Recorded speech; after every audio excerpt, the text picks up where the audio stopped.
दोस्तों, लग्न से कुंडली में जो है अलग अलग जो भाव होते हैं, उन भावों से किन किन चीज़ों का विचार किया जाता है, इसी वीडियो में जो है आज हम बात करने वाले हैं। चौथे घर से लेकर अगले जो 3 घर आते हैं वो किस किस चीज़ों को डिनोट करते हैं, किन किन चीज़ों से संबंधित होते हैं, उनके बारे में। तो बात करते हैं कुंडली के चौथे घर के बारे में कि चौथा जो भाव होता है वो किन किन चीज़ों को दर्शाता है। तो दोस्तों, चौथा जो भाव है वो घर को दिखाता है, घर का भाव है कि व्यक्ति के पास कैसा घर होगा, कैसी जगह पे वो रहता होगा। खेत को दिखाता है कि व्यक्ति के पास कैसी जमीन होगी, खेत कैसे होंगे। उसके मामा को दिखाता है कि व्यक्ति के मामा जो है वो कैसे होंगे। दोस्तों, उसके अलावा जो भांजा होता है उसको दिखाता है। बंधु जो होते हैं, मित्र जो होते हैं, उनको दिखाता है। भाई, मित्र, सवारी, माँ। उसके अलावा जो उसके पास गाय भैंस होंगी, जो सुख देने वाली जो चीज़ें हैं, उनको दिखाता है।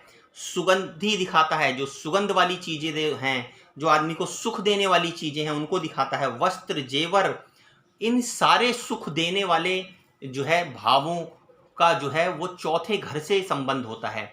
ये सारी ही चीज़ें जो सुख को प्रदान करती हैं वो चौथे घर से संबंधित होती हैं। जमीन, गाड़ी, आदमी के पास संपत्ति, खेत, जमीन, उसके अलावा जो हर तरह का जो सुख है वो व्यक्ति को चौथे घर से ही देखा जाता है कि प्राप्त होगा या नहीं होगा। दोस्तों, अब हम बात करने वाले हैं पांचवें घर के बारे में कि आखिर जो पंचम स्थान होता है कुंडली का, उनसे किन किन चीजों का विचार करना चाहिए।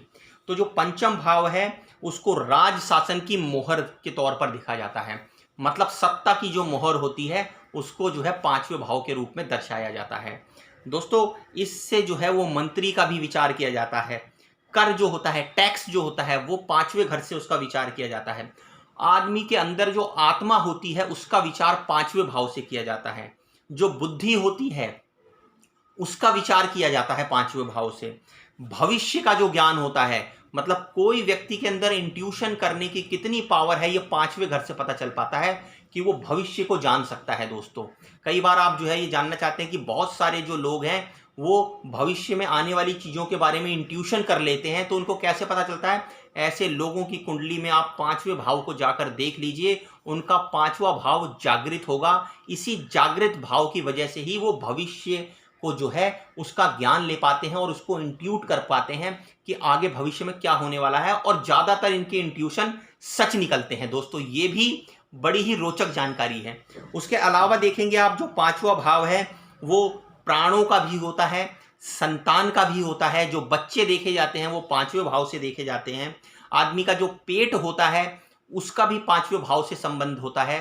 श्रुति, जिनको वेद कहा जाता है, वेदों को जो है वो श्रुति कहा जाता है, क्योंकि पहले जो वेद थे वो लिखे नहीं जाते थे, वो सुनाए जाते थे, सुनाकर ही याद किए जाते थे। तो इसीलिए वेदों का एक नाम श्रुति भी पड़ गया है। तो जो वेदों का जो संबंध है वो पांचवें भाव से है। ऐसा व्यक्ति जिसका पांचवा भाव जागृत होगा, ऐसे व्यक्ति को वेदों के बारे में बहुत ही उच्च स्तर का जो है वो ज्ञान होगा। दोस्तों, उसके साथ साथ जो स्मृति है, स्मृति से यहाँ संबंध कई जो विद्वान बताते हैं मनुस्मृति के बारे में भी बताया गया है, क्योंकि एक टाइम के बाद आदमी की स्मृति खत्म हो जाती है। उसका काल जो है वो स्मृति को मिटाता चला जाता है कि आज से 500 साल पहले, 1000 साल पहले, 2000 साल पहले, 5000 साल पहले क्या था, आप देख लीजिए। वो सब धीरे धीरे काल खत्म करता जाता है उस स्मृति को। तो जो स्मृति का विचार है वो भी पांचवें भाव से किया जाता है। दोस्तों, श्रुति और स्मृति से तात्पर्य जो है वो शास्त्र ज्ञान से ही बताया गया है यहाँ पर। तो समस्त शास्त्रों का जो ज्ञान है वो पंचम भाव से देखा जाता है। दोस्तों, अब हम बात करने वाले हैं छठे घर की। छठा घर क्योंकि खड्डे का घर माना जाता है, गड्ढा है वो, और अच्छा भाव नहीं जाना जाता है, तो उनसे किन किन भावों का विचार किया जाता है ये आप देखिए। दोस्तों, इससे जो है वो कर्जे को देखा जाता है, अस्त्र को देखा जाता है, चोर जो है उसको देखा जाता है, घाव या चोट को देखा जाता है, रोगों को देखा जाता है, शत्रु को देखा जाता है, जाति, भाई बंधु जो शत्रुता का भाव रखते हों उनको देखा जाता है, युद्ध, दुष्ट कर्म, पाप, भय, अपमान, ये सारे के सारे छठे घर से देखे जाते हैं। तो बहुत सारे बुरे कर्मों से संबंधित है छठा घर दोस्तों, जिसका विचार जो है वो छठे भाव से किया जाता है इन सारी चीजों का। दोस्तों अगली वीडियो के अंदर हम फिर 3 घरों के बारे में बात करने वाले हैं। वो 3 घर 7वां, 8वां और 9वां होंगे। दोस्तों अगर वीडियो अच्छी लगे तो इसे लाइक और सब्सक्राइब जरूर कीजिए। धन्यवाद।